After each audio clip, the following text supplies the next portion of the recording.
edition of the Mindset Game podcast, and I'm your host, James Roberts.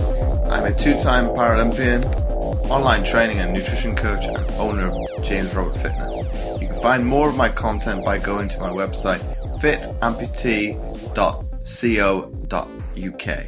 But before we get started with today's show, first off, let me take this opportunity to welcome back the regular listeners. And if this is your first time listening to the show, I hope you enjoy this episode and decide to subscribe to the show. And on today's show, I got Otakara Klettke. She is an international best-selling author of the Hear Your Body Whisper, How to Unlock Your Self-Healing Mechanism. From a sick childhood and constant health limitations, the author spent the first 20 years of her life being bound to a hospital bed or home in bed. When she slowly discovered that there is a way to communicate with her body, her life turned around. So welcome on to the show, Otakara. Hi, thank you for having me. So before we delve into today's topic, can we talk about your upbringing first of all? Yes, and I think the topic kind of goes in my upbringing because bulk of my book was sources out of my childhood, but unfortunately I had a bunch of health limitations. So like my childhood was because of that a little different. I think you can hear in my accent that it's not originally English. So my childhood was in the Czech Republic, or Czech Republic part of, at that time, Czechoslovakia.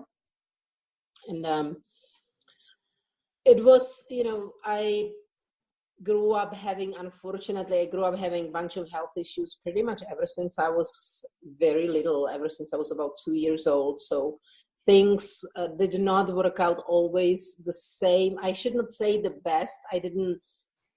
As a little child, I really didn't see myself that limited because I learned to live having a lot of health problems and staying home.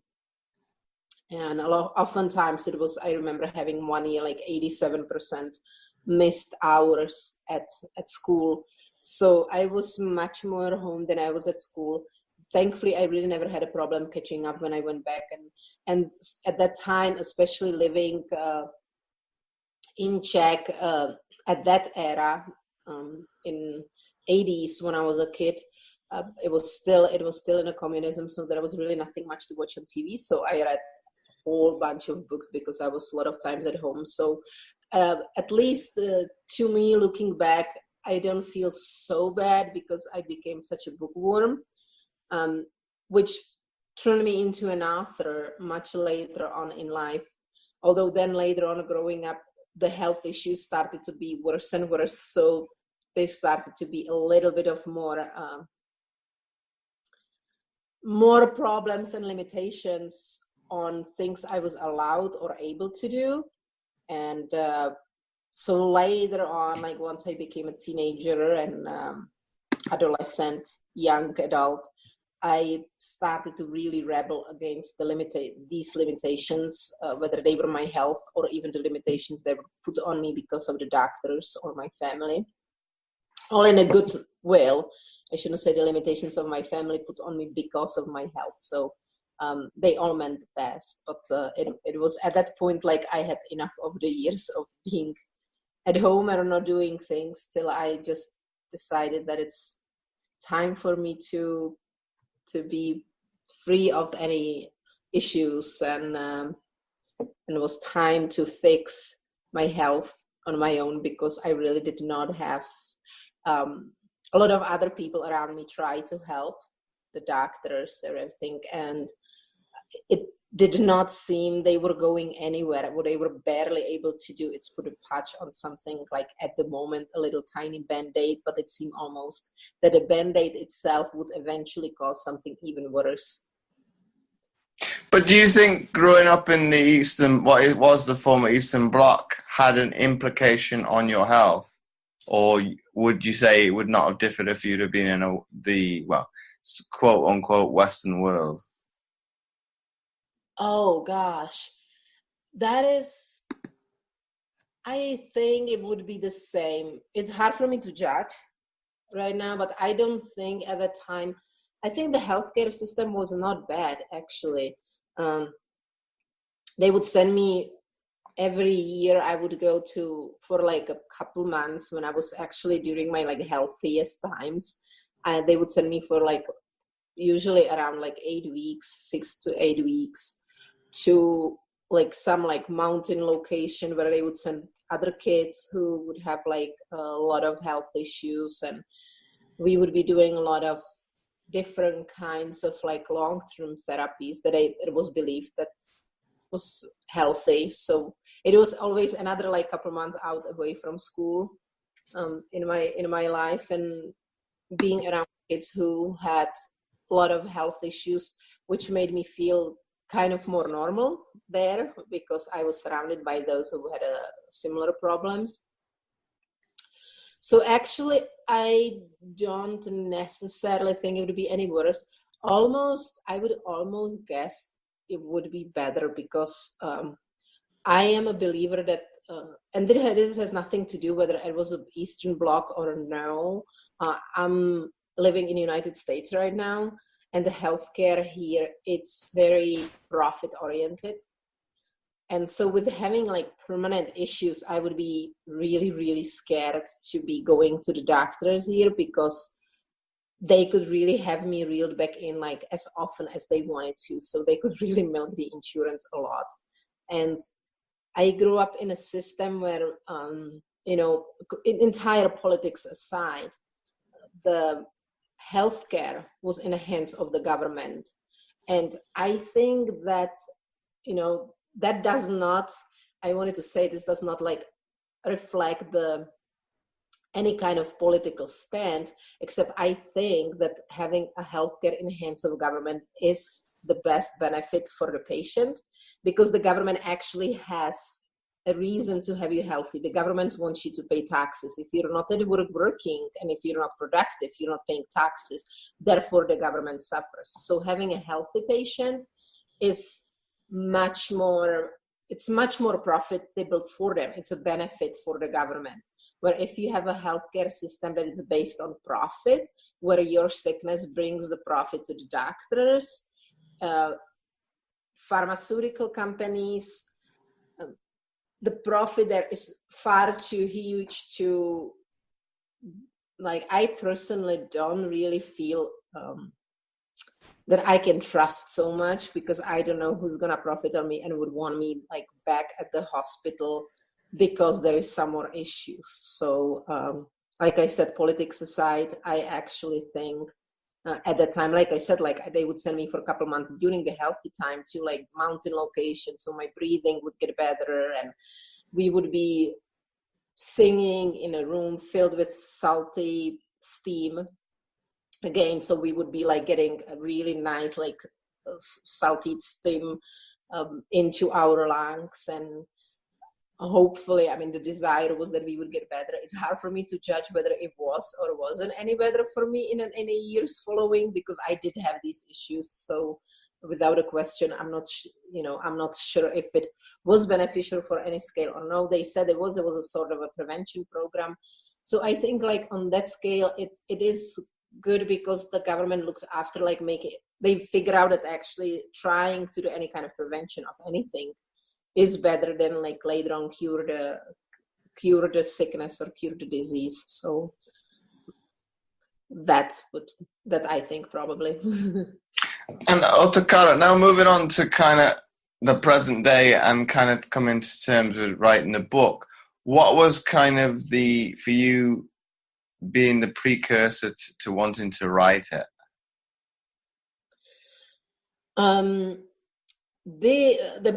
The big precursors were, one thing was that I always wanted to write a book. I learned to read in very young age, when I was still in like preschool or kindergarten age. Like I remember like going to school where kids learn to read, and I was at that time I was a completely fluent reader, so I was super bored, and reading was like a huge part. So I always wanted to be a writer when I was a little kid. I wanted to be an author. I wanted to write children's books. I wanted to illustrate them. And then the life happened. I grew up, then teenage years happened, life happened, and I sort of swayed away from this dream. It's not like it wasn't there, but it was more like, it was kind of the dream you put inside of a glass box, and you put it somewhere on your shelf in a living room, and the dream kind of exists there, and you constantly with the idea, it would be really cool if I wrote a book. But you never do. And then I moved to the United States, and I lived here for, at that time, over a decade. And I just realized, like, without words, without writing, while I was in Czech in Pride, I would write no matter what. I would just write for myself. I would write stories and had them, all over in different bits and pieces of the papers. And so when I was here, and I was here for like a decade, and I came kind of in like, it was a kind of a like age of my life where I was a mom. I had a 10-year-old daughter, and I was at home all the time. She was homeschooled. She is still a homeschool. And I just needed something else in my life. And I felt like unfulfilled. And so for the first time, I was able to just go like, you know what, like nobody knows you in America, like really here. I can just give it a shot. I can just give it a try. And I call it, I gave myself a permission to suck. And I told myself it will probably suck. It will probably never, ever be a good book. But it was a book that I wanted to write about for a long time. And so it was in that dream pedestal of like writing a book. They were like few books that I wanted to write about. And it was in 2016. And that year I was turning 40 years old, and I wanted to go in my 40s with something. I didn't want to like cross over the decade and go like, I'm crossing over and now I'm going to be depressed because I'm a decade older and now I have 4 in front of my number. And I wanted to like have something else. And so I wrote a book for myself as a present to my 40th birthday. It took me about 2 weeks after my birthday to actually publish it, but I did take 7 months prior to make it happen. So it took a little, just a few days longer, but it really changed the game. And amazingly enough, the book, I like barely just made myself a promise I will finish writing it. That book really spoke to the audience, and I had a great response on the book, and that changed basically everything for me. And from that on, I focus on writing fully. And in your own words, what does the title mean to you? The title means that we are all equipped. Every single one of us, you are, and every one of us is equipped with a self-healing mechanism. To which extent that self-healing mechanism can help you, that's individual.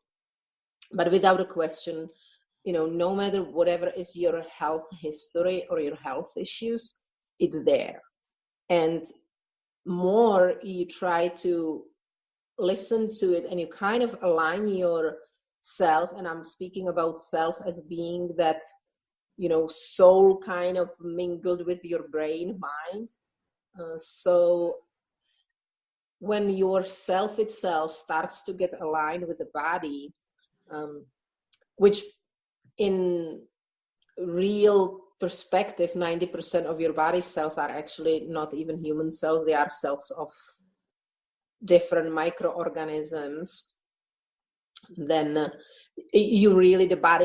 body itself, it's really not you. 90% of it, it's actually not even your own cells. So it brings this perspective of like becoming, hear your body whisper. Would be similar to if I would say like, listen to your child. If your child has issues, like don't go asking some psychologist what is the issue with your child. I'm not saying don't go to the psychologist with your child, but listen to your child first before you're going to make any kind of decisions what you're going to do with it. So this is basic principle in a book, is to find a way, and it shows the path of finding the communication through basically a friendship and love that it's connected with your body, with being able to separate yourself from your body and seeing your body as a beautiful farm that has trillions of different organisms that you are in charge of, just like a farmer, and it's your and therefore it is your responsibility. But if you're not going to listen to all those little tiny organisms, if you're not going to listen to what that farm needs in order to function properly, you will not have successful, farm. You will not have a successful body. Your body can do so much more for you, and it will do so much more if you just give it a chance. I love that analogy that you use when I was reading the bio on Amazon of talking about the farm, because when you break it down into simple terms, it's, well, like you talk about, it's made up of multiple organisms.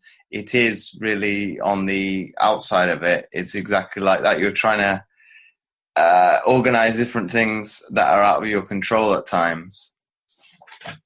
Absolutely. Yeah, I have a chapter that it's called Farming Your Body.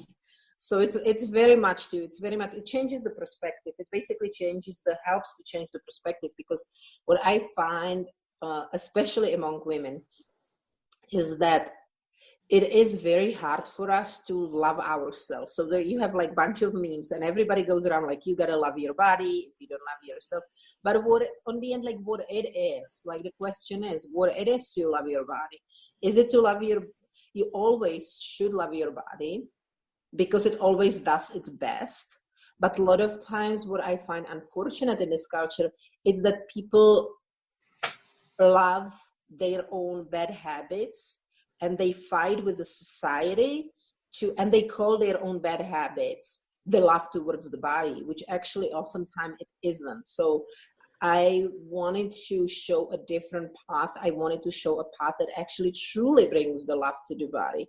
That at that point, where you come to that point, your body, when you get to that level, you will return to not only better health, but also better body shape without actual like necessary will. Like, and but you have to like stop fighting everyone else around you and go like, you know what? I love eating donuts for breakfast because like I'm completely confident in my body.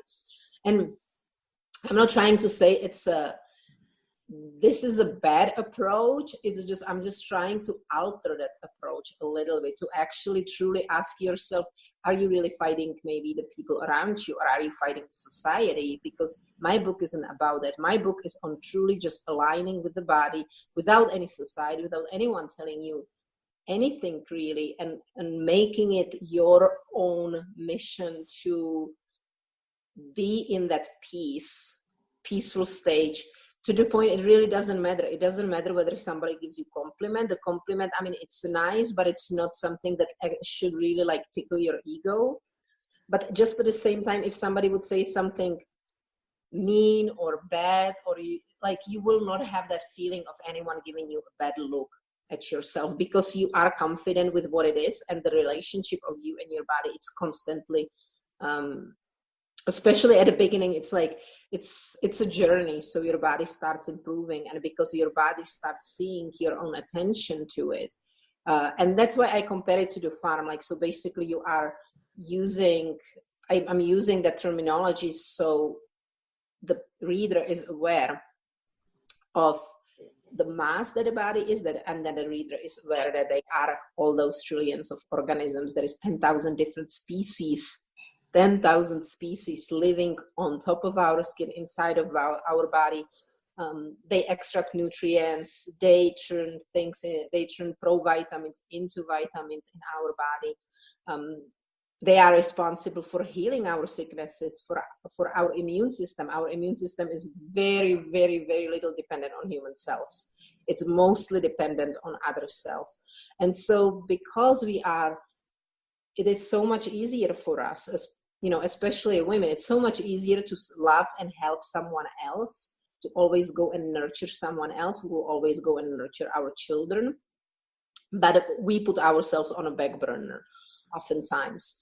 And it is hard to love ourselves, but it's much easier to love someone else and help them, and truly help them, like have true desire to help on a scale that is actually helpful to the other person. So in my book, I put the body in position where you're loving that, you're loving all those organisms, you're loving this, you're loving your farm.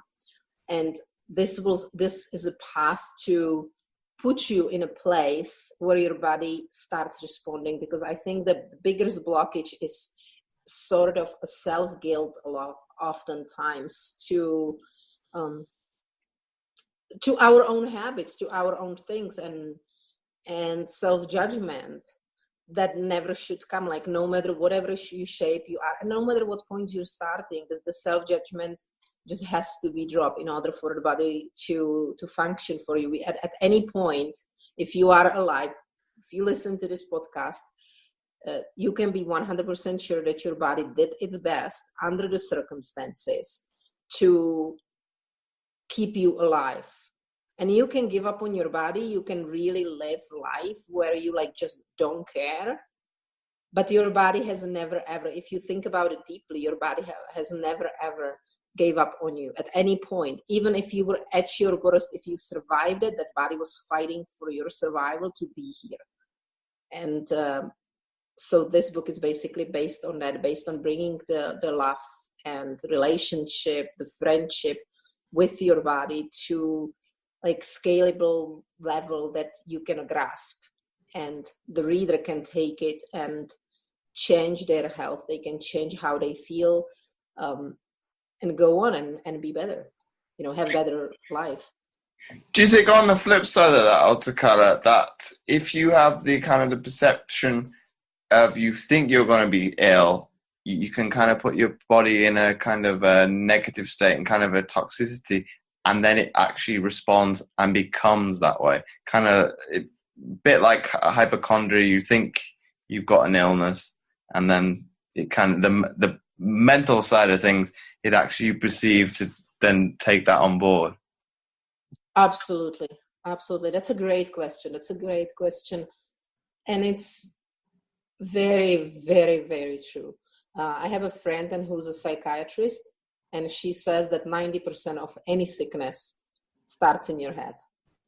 And there are many psychiatrists who actually say, like, it doesn't necessarily mean that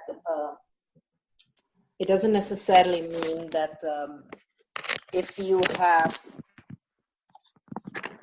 issues that you develop that did not necessarily start in your head, or like your head's gonna start, let's say, stomach issues, it's more likely that you might be predisposed to something. And if you're gonna have a stress and you're gonna think of yourself of having some sort of illness or having some sort of problems, that the weak point, every one of us has a certain weak points.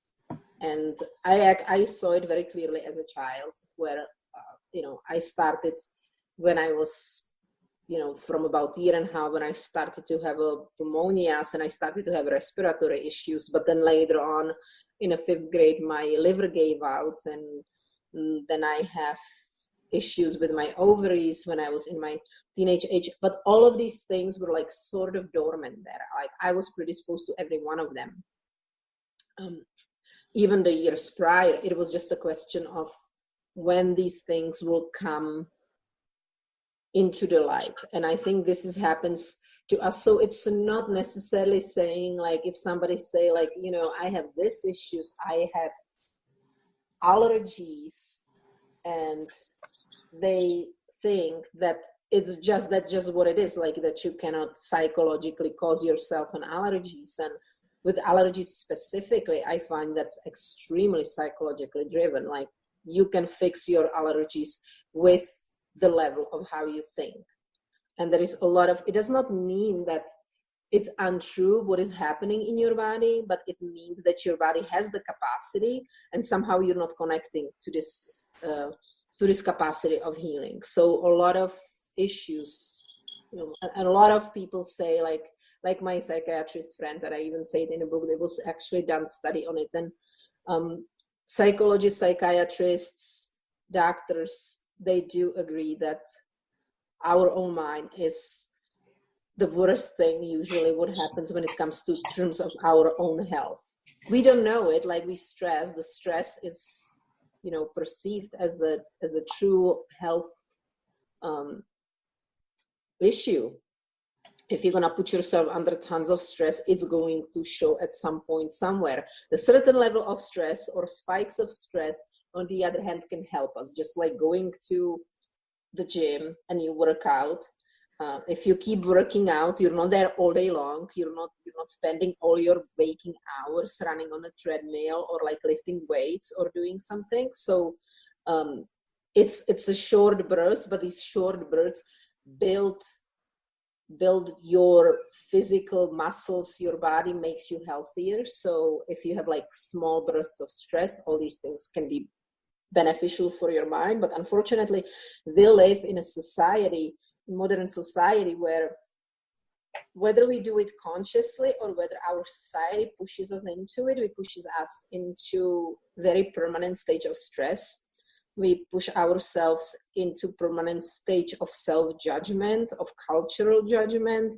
If we don't feel like we fall into what is socially acceptable or the way it is, we struggle. And all these struggles eventually show somewhere. They will show by some sort of weak spot, and they can show as some organ failures, allergies, asthma, so many other things that it will become real. The sickness becomes real because you are not giving the attention to your farm. You're not helping those little tiny farm helpers who are there to truly help you.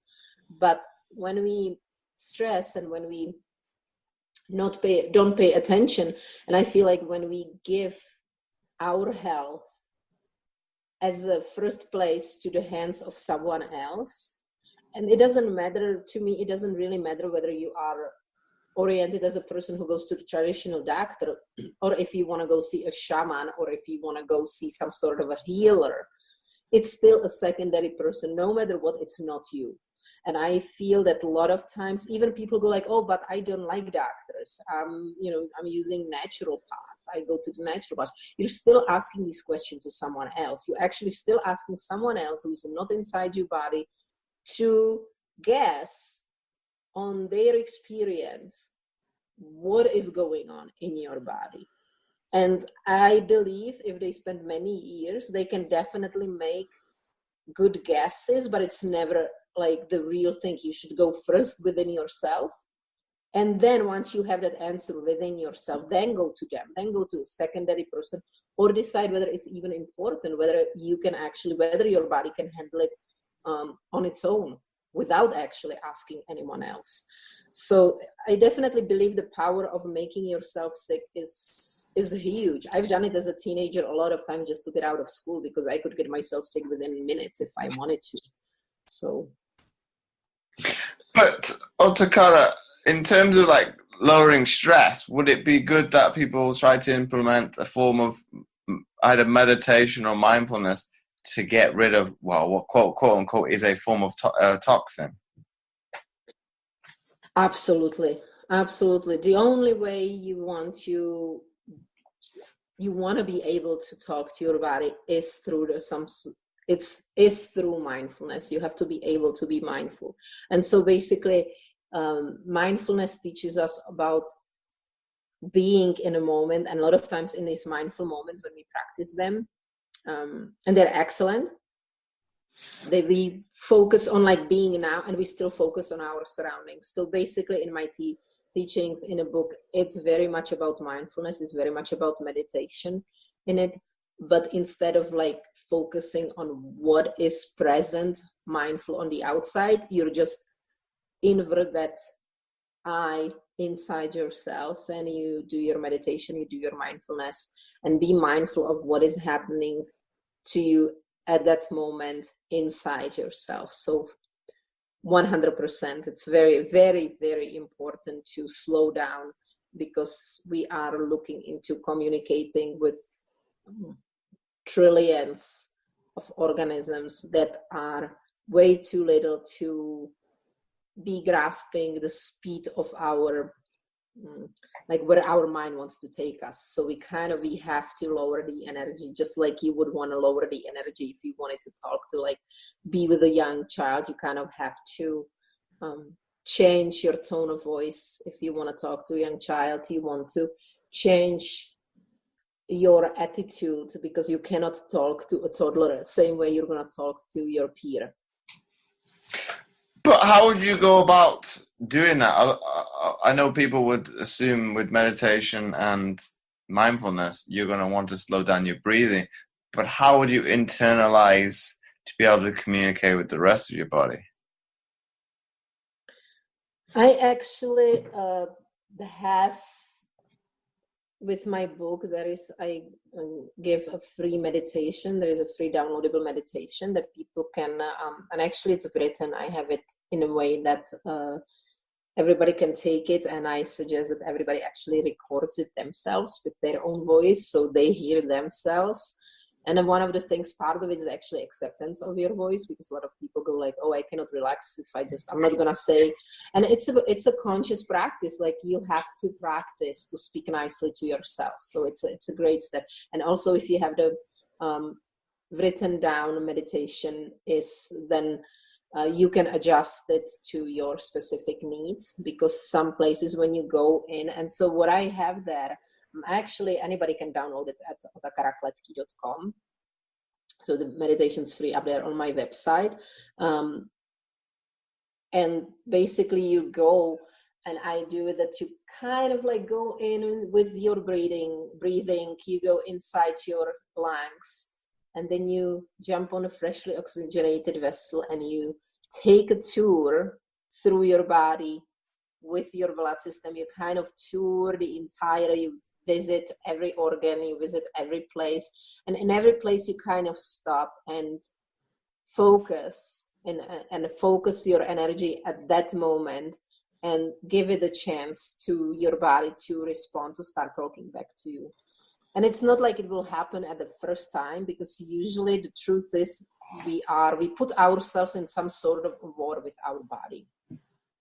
And especially if we try to heal it, especially if we try to lose weight, and you cannot go in a war with your body, because inevitably your body must win. If your body doesn't win, you're dead.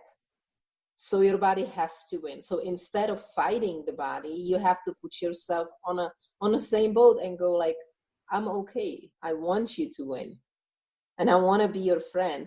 And eventually, so at the beginning, it's a lot of it is just, at the beginning, I don't encourage people to like stop like truly bad habits like smoking or something right away when they start practicing, because then you would have the withdrawals of all our little things that we do. The first step to me, it's learning how to just be the ultimate observer without judgment. Like if you wanna have ice cream at midnight,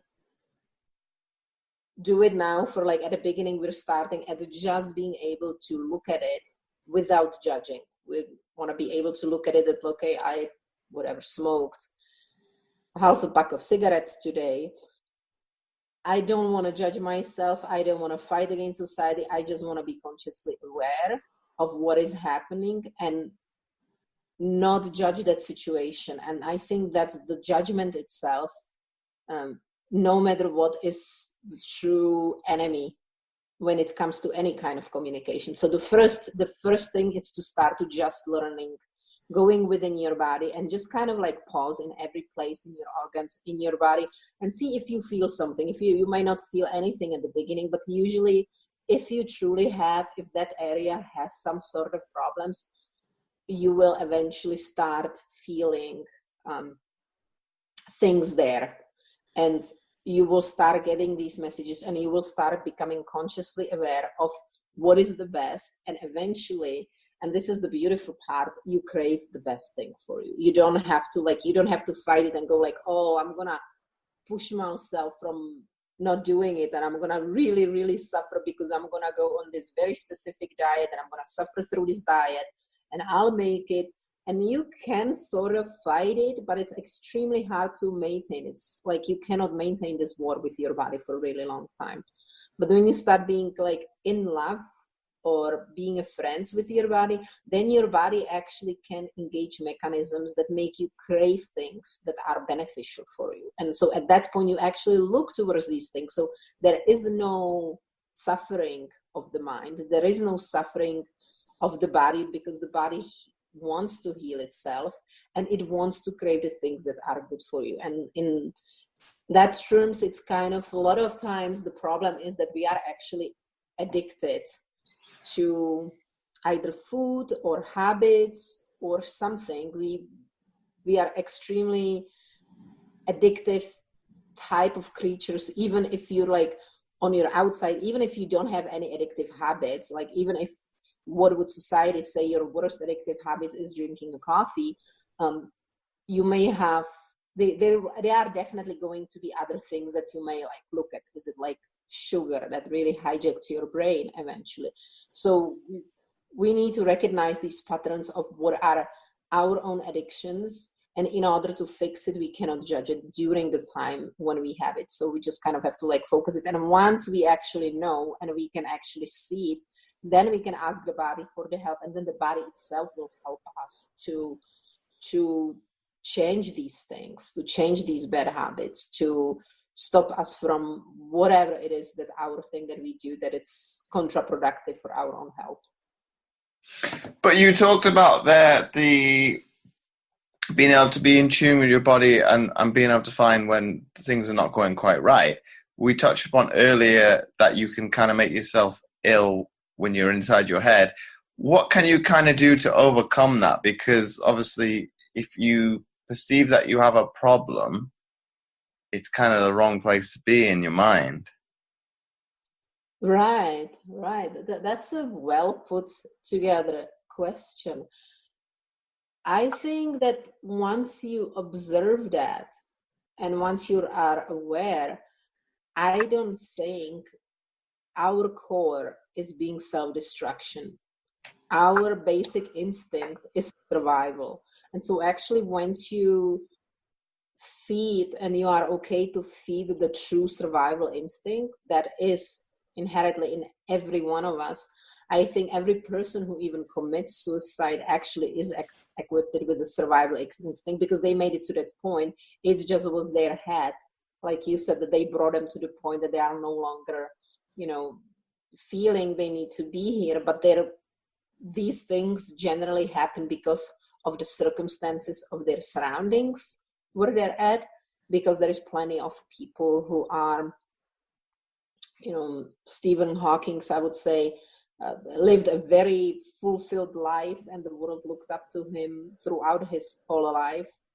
And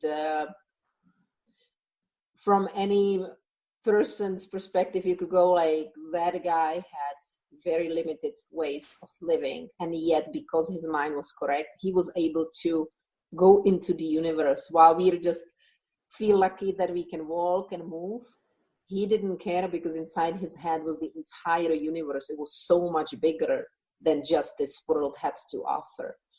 And that's what I think it's important. If you get your body, if you get to that level, you will not want to do that, because our own survival instinct, something that every single person's born with it. That's why we have the life on this planet. Every single organism wants to survive. Nobody wants to just like be gone. And so once you give to that and everything, I don't think the self-sabotage would be happening. But then do you think, like the underlying kind of overall factor of the body, when you feel that way inclined at times, it's maybe fighting something that you don't perceive to be there? So be an infection, so to speak, which is sometimes not apparent. So like you were talking about, it's the body's looking to survive. So at times when you are ill, it's because the body's trying to fight something else. Right. I'm not sure if I understand your question here. Would you think that when you do feel ill at times, it's because your body is actually fighting a foreign organism, so to speak, say infection? What else would there be? But that's generally the most causes as to why you get sick. Right, and it's a good thing. Like, of course, if you are able to communicate with your body, you are more likely, not more likely, you are not any less likely to encounter these infections or something. You're going to still encounter them on the same scale as everybody else on your regular life.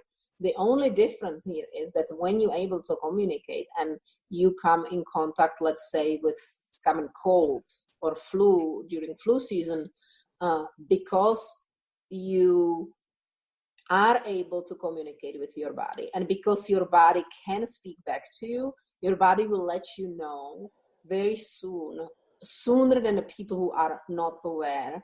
Let's say you're gonna having, common cold coming on, that you encounter those viruses somewhere, and you come home and you can feel it like 2 hours later. You actually feel that infection wanting to come get you.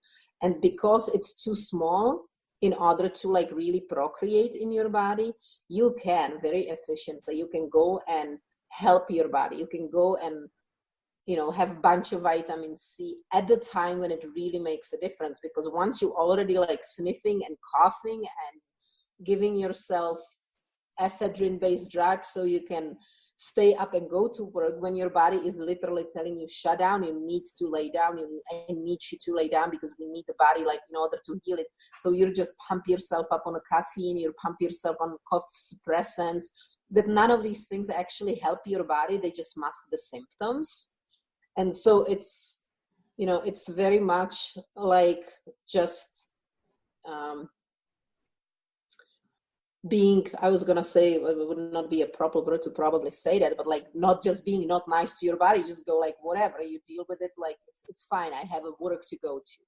And this is a lot of times our approach, because we feel I cannot miss the day of work, I, cannot do that because I have so much things to do. But if you actually are able to communicate well with your body, you feel these things come so much sooner. So you can actually come back home and at the evening, you already know something that you would not otherwise know till the next morning. So you can stock up a vitamin C. You can actually go, and I say like, I can just go along with the like herbal teas, and I literally feel the pull towards some sort of herbal tea that helps me to have, or I have propolis from my bees.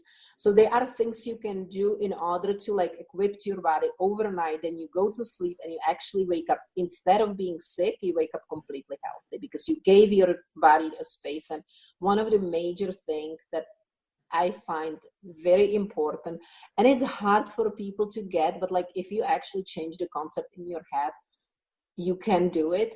It's to take rest, because a lot of times the body really is not asking for any doctor. It's not really even asking for anything. The best it can do, it's just if you lay down and just let it be, just slow down, meditate, and use meditation to make you feel better, or just lay down and let it just give the chance to your body. And our problem is we often don't stop, we don't pause, and we just pump ourselves with masking symptoms, which the sickness wants. It's happy because then you bring it to public. You actually, there's I've seen a study which showed that like if you have a common cold, at the time when your body it's almost done with the sickness, so you're like feeling better. It's that space when you're feeling better. The way how it projects itself out, it's usually through sneezing, not really coughing itself, but a sneeze has a huge projectile chance for all these bacteria to come out. Somehow they affect our thinking. They actually affect all these viruses. They affect our thinking. That it was proven that once the people are coming out of cold, then they are the most infectious because the infection wants to come out. And we are more likely to go to any kind of social gathering. We actually crave a social life. And people go like, oh, I was just stuck at home. I was sick. I wasn't going anywhere, but now I feel better. So why don't I go to the potluck? Or, why don't I go there? But it's in a way, it's very interesting to me to see, because even the sicknesses have a tendency to hijack our mind and serve them. And I think it's important for us to be able to consciously understand our body and understand what's going on, so we don't have this system that will try to hijack our thinking and actually do things that are not good for us and not good for maybe the surroundings of us, like the people around us. But then that's quite difficult because we are social beings anyway. We want to be around people, so that's quite, in a way, ingenuitive of the illness. It can be difficult, but at the same time, this is not for like forever. Like I was talking about coming out of cold, so you're almost well. So instead of like going and pushing your body who just was sick to tire it, to actually make coming out of the sickness for longer, and then we have that lingering cough that starts in October and ends in May, and through all the time, like we go from being either being sick with the cold to being like 90% okay, but having that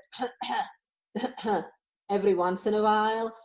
And then we just go back to sick, and then people just go like, so they basically tell you, you know what, whatever, I had a cold and it's just been like, this year was so bad because it's been 2 months and I'm still not perfectly okay. So actually waiting and maybe not doing that social gathering when we're coming out of the sickness, and waiting 3-4 more days. It's not like you're supposed to stay in prison for a long time. It's just this time period where it's not beneficial for you, and it's definitely serving the sickness to spread itself out to other people. So in a way, it's actually not really cool of us to be going anywhere, because we are bringing it to other people, and we're just becoming like servants to the sickness. We're doing its service to bring it somewhere else, to somebody else, because our body is towards the end of fighting it. But if we go out, we might not get rid of the final symptoms. They might kind of like linger with us, like I said, throughout the entire winter months. And then other people around us get us. So it's not, I know it's hard, but it's not like that hard. I think once you actually look at it from perspective that you say like, is this truly my own thinking, or is this heavily supported by some other organisms? And that in itself, to me, I don't want to be ruled by anyone else. I hate that feeling. And I think it's partially because I grew up having my health constantly in the health of doctors and my parents. I don't like, and so like the mere thought that a sickness can actually affect my mind and the way how I think makes me question during this time if this is truly my thinking, or if I was the healthy person looking down at me, what would I give myself as an advice? Like if my mind is actually truly there where it should be, or if I'm just a little bit push, like if I'm not getting like some applause by my sickness going like, hey, the movie in a movie theater sounds really good and it just came out, and it's the opening night and you should go in a movie theater. So in that moment I'll go like, you know what, I'll go see the movie 3 days from now. But now I've got you on the topic of illness. What is your feeling in terms of, be it when doctors say to people, it's all right to, and see if I can get this right, either you can train if you have a head cold as opposed to a normal cold, but what is your take for you specifically? Should we be of the persuasion, like you were talking about, to avoid that social gathering, be it the gym, an exercise environment, until we're 100% okay 3 to 4 days down the line, no matter what kind of symptoms you're portraying? I don't want, this would be, if I answer this, it would be me speaking for everyone's body. And I think this might be an individual question. So to me, again, I would go to power is inside you. Your body has the answer. I don't have the answer. I have no idea. And it would depend, I'm assuming it would definitely depends on each case. You have a cold, but you could have a harder infection. So you can be fighting something that is not necessarily contagious.